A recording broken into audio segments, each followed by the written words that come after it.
আসসালামু আলাইকুম রহমতুল্লাহি ওবরকাতুহ। সম্মানিত দর্শক, দেশে আসলে কি হতে যাচ্ছে? আমাদের স্বাধীনতা সার্বভৌমত্ব কোন অবস্থায় আছে? আমরা কি আসলে একটা স্বাধীন রাষ্ট্র? আমরা কি নিজের ইচ্ছামতো আমাদের এই রাষ্ট্র কোনো একটা দেশের সঙ্গে ব্যবসা করতে পারবে কি পারবে না? অন্য একটি দেশের সঙ্গে আমরা সম্পর্ক রাখতে পারবো কি পারবো না? এটা কি এখন আমেরিকার কথা মতো আমাদেরকে চলতে হবে? এই যে আমাদের যে নব্য পরাধীনতা, যে গুঞ্জন শুনছি, পরাধীনতার যে ক্রন্দন শুনছি, এটা তো আগে ছিল না। এটা তো শেখ হাসিনার জমানাতে ছিল না।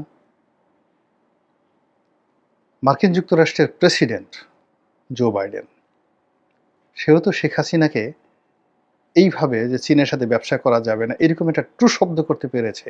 আপনারা দেখেছেন কখনো?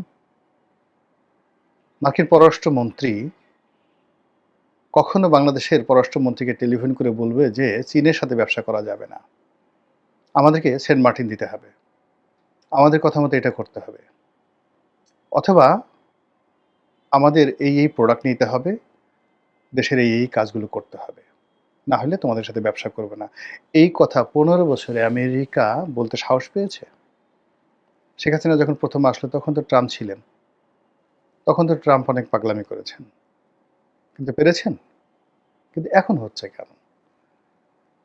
অতি সম্প্রতি আপনারা জানেন যে মার্কিন যুক্তরাষ্ট্রে আমাদের যে তৈরি পোশাক আমরা রপ্তানি করি, সেই তৈরি পোশাকে মার্কিন যুক্তরাষ্ট্র শুল্ক আরোপ করেছে ৩৫%।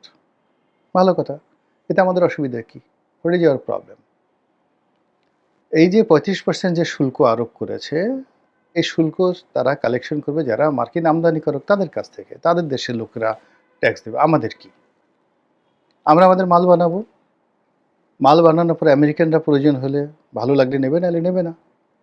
পৃথিবী অনেক বড় এবং আমাদের কাছ থেকে তখন দেখবেন যে মানে ভারত কিনে নেবে এই মাল। ভারত এই মাল কিনে নেবে, নিয়ে গিয়ে তারা আবার আমেরিকার কাছে বিক্রি করবে। যে সকল দেশ ভিয়েতনামে 20% ট্যাক্স আছে, ভিয়েতনামের বায়াররা আমাদের কাছ থেকে মাল কিনে নেবে। মাল কিনে নিয়ে তারা এখান থেকে ভিয়েতনামে নিয়ে কান্ট্রি অফ অরিজিন তারা চেঞ্জ করে সেখানে পাঠিয়ে দেবে। এটা হলো দুনিয়ার নিয়ম। জাস্ট ১ থেকে ২ মাস কষ্ট হবে। আমেরিকা যদি বাংলাদেশের কোনো পণ্যের উপরে ১০০% ট্যাক্স দেয়, কিচ্ছু হবে না বাংলাদেশের। গার্মেন্টস সেক্টর কিচ্ছু হবে না। আমি এই গার্মেন্টস ব্যবসার সাথে জড়িত। আজকে মানে ছোটখাটো নয়। মানে বাংলাদেশে এখন যারা বড়, বড় গার্মেন্টস প্রতিষ্ঠান চালাচ্ছেন, এদের অনেকের আগে আমি গার্মেন্টস ব্যবসা শুরু করেছি। অনেকের আগে, যাদের এখন বছরে হাজার কোটি টাকা টার্নওভার হয়। বাংলাদেশে আমি ২০০১ সনে নিজের এই ব্যবসাটা শুরু করেছি, গার্মেন্টস ব্যবসা। আর ৯১ তে আমার অন্য ব্যবসা শুরু। তো ৯১ তে যদি অন্যের ব্যবসা ধরেন, আমার ব্যবসায়িক অভিজ্ঞতা কত বছর হয়ে গেল?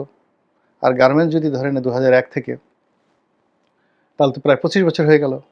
২৫ বছর ধরে গার্মেন্টস ব্যবসার অভিজ্ঞতা। এর মধ্যে কত কিছু হলো।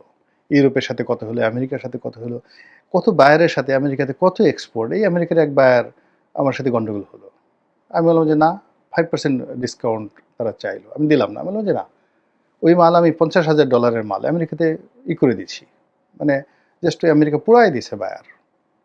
একটা পয়সা আমি পাইনি। কিন্তু তারপর আমি মাথা উঁচু করে দাঁড়িয়েছিলাম। কই, আমি ওই কাজ করার পরেও তো মানে আমি টিকে আছি এবং আগের চাইতে ভালো আছি। আর যে সমস্ত লোকজন দেখা গেল যে বায়ারের কথা মতো ডিসকাউন্ট দিয়েছে 10%, 20%, 30% লস খেতে, খেতে এখন তারা প্রায় সবাই ব্যবসা থেকে আউট হয়ে গেছেন। বেশিরভাগ লোক। টিকে নাই কেউ। ব্যবসা করার জন্য কৌশল দরকার, তাগদ দরকার আর ভালো প্রোডাকশন দরকার, প্রোডাক্টিভিটি দরকার। সারা দুনিয়াতে আপনার প্যান্ট আমরা যা তৈরি করি, আমরা তৈরি করি কি? প্যান্ট তৈরি করি, শার্ট তৈরি করি, গেঞ্জি তৈরি করি। বলেন তো আমেরিকাতে কেন আমার এক্সপোর্ট করতে হবে? আমেরিকাতে কেন এক্সপোর্ট করতে হবে? আমেরিকাতে আমরা যে সমস্ত জিনিস এক্সপোর্ট করি, ওর চাইতে বরং আমি যদি বাংলাদেশের লোকাল খালি গুলিস্তানে মাল সেল করি। গুলিস্তানে আপনি গিয়ে দেখবেন যে কতগুলো বায়ার আছে, বড়, বড় বায়ার আমেরিকাতে আছে, ইউরোপে আছে। তারা যেই রেটে আমাদের কাছ থেকে মাল নেয়, ঠিক সেম রেটে আমি যদি বাংলাদেশে এই মালগুলো বিক্রি করি, আমার লাভ আরও বেশি হবে। এবং আমি এই যে এখন বিনা শুল্কে কাপড় আনছি, আমি যদি বলি যে না বিনা শুল্কে কাপড় আনবো না, আমি সরকারকে ইম্পোর্টের 30% 40% ট্যাক্স দিয়ে আমি শুধুমাত্র বাংলাদেশের লোকাল মার্কেট ধরবো, এই মার্কেট ডেভেলপ করে যাবে। এবং এই লোকাল মার্কেট থেকে তখন আমেরিকান বায়াররা এই গুলিস্তানে বঙ্গবাজারে এসে তারা এই বাংলাদেশের গার্মেন্টস সামগ্রী কিনে প্লেন ভরে ভরে কন্টেনার ভরে ভরে তারা এই দেশ থেকে নিয়ে যাবে। এবং ঠিক সেম কাজটা আমাদের দেশের লোকজন চায়নাতে গিয়ে করে। আপনি গিয়ে দেখেন আমাদের এই যে গার্মেন্টস মার্কেটের একটা বিরাট অংশ কিন্তু চায়নার গুয়াংজো থেকে আসে। আমাদের যে বায়াররা, গুলিস্তানের যারা বায়ার আছে, তারা গুয়াংজোতে যায়, এখানে গিয়ে হোটেলে থাকে, তারপর শেষে সেখান থেকে গিয়ে তারা বিভিন্ন মার্কেটে গিয়ে মাল কিনে চাইনিজ যারা সাপ্লায়ার আছে তাদের কাছে দিয়ে আসে এবং সেখান থেকে কন্টেনার ভরে ভরে যে মালগুলো আসে এগুলো আপনি গিয়ে দেখেন, এই যে কম্বল বলেন, শার্ট দেখেন, প্যান্ট দেখেন, যে চাইনিজ প্রোডাক্টগুলো দেখেন, জ্যাকেট দেখেন, বসুন্ধরা মার্কেট গিয়ে দেখেন, পল্টন যে পুলিশ সুপার মার্কেট আছে সেখানে গিয়ে দেখেন, গুলিস্তানে বড় বড় মার্কেট দেখেন, শত শত কন্টেনার চায়না থেকে আসে। যারা ওই যে আমাদের যেমন কেরানীগঞ্জে কুটির শিল্প আছে গার্মেন্টসের, 20 25 30 40টা মেশিন নিয়ে বসে আছে, 200 মেশিন নিয়ে বসে আছে, জাস্ট ওই গার্মেন্টসের যে ফ্যাব্রিকগুলো ঝুট হিসেবে বিক্রি করা হয় ওই ফ্যাব্রিকগুলো দিয়ে এরা তৈরি করে। তো এদের কাছ থেকে বিভিন্ন যারা পাইকারি কিনে গুলিস্তানে নেয়, আবার গুলিস্তান থেকে খুচরা যারা বিক্রেতা তারা সারা বাংলাদেশে ছড়িয়ে দেয়। ঠিক তদ্রূপ চায়নাতে এরকম অসংখ্য মার্কেট আছে এবং সেই অসংখ্য মার্কেটের যে প্রোডাক্টগুলো হয়তো একজনে কিনলো একটা শার্ট 300 টাকা দিয়ে, সেই মার্কেটগুলোই মেড ইন চায়না লেখা আছে যারা বা অমুক ডানহিল, এই বাংলাদেশে ঢাকা শহরে এসে 3000 4000 টাকা করে সেই মালগুলো বিক্রি হচ্ছে। ঠিক একই ঘটনা আপনি দেখেন, আমরা একটা এখানে আমাদের বাংলাদেশে একটা ডানহিলের একটা শার্ট তৈরি হচ্ছে। তো যে লোক ডানহিলের একটা শার্ট তৈরি করছে সে পার ডজনে 1 ডজন ডানহিলের শার্ট সেলাই করে সে বড় জোর আমার কাছে মনে হচ্ছে না যে $30 বেশি এখন ডানহিল পায়, আর অন্যান্য যারা আছে ডজনে $20 বেশি না। তো $20 মিন্স কত বর্তমান রেট অনুযায়ী ধরেন 3000 টাকা। তো 3000 টাকা 1 ডজন শার্টের সেলাই, প্যান্টেরও একই অবস্থা। মানে জিন্স প্যান্ট 1 ডজন প্যান্ট সেলাই করবেন আপনি পাবেন সর্বোচ্চ 3000 টাকা, এর বেশি না। এখন আপনি ফেরদৌসে যান তো একটা প্যান্ট সেলাই করতে, কয় টাকা লাগে? 1 ডজন প্যান্ট সেলাই করেন 6000 টাকা দিতে হবে মিনিমাম, 500 টাকার নিচে তারা কোনো প্যান্ট সেলাই করে না। কিন্তু ফেরদৌসে যে কোয়ালিটি, মানে আমাদের গার্মেন্টসগুলোতে যে কোয়ালিটি, অত্যাধুনিক মেশিন, তার 25% কোয়ালিটিও ফেরদৌস, সানম্যান বা ওই যে ইন্ডিয়ান যে কোম্পানিগুলো আছে বাংলাদেশে, রেমন্ড, তারা কিন্তু সেই কোয়ালিটি মেনটেন করতে পারে না।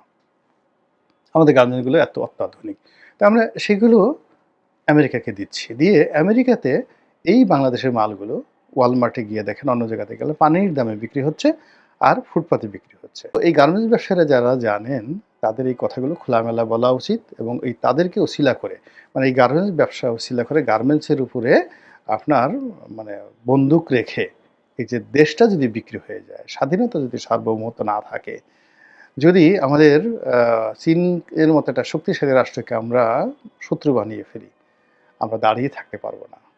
আমাদেরকে সে আফগানিস্তানের মতো ওইভাবে গাঁজার চাষ করতে হবে, কোকেনের ব্যবসা করতে হবে এবং ওইভাবে AK-47 নিয়ে ঘুরতে হবে।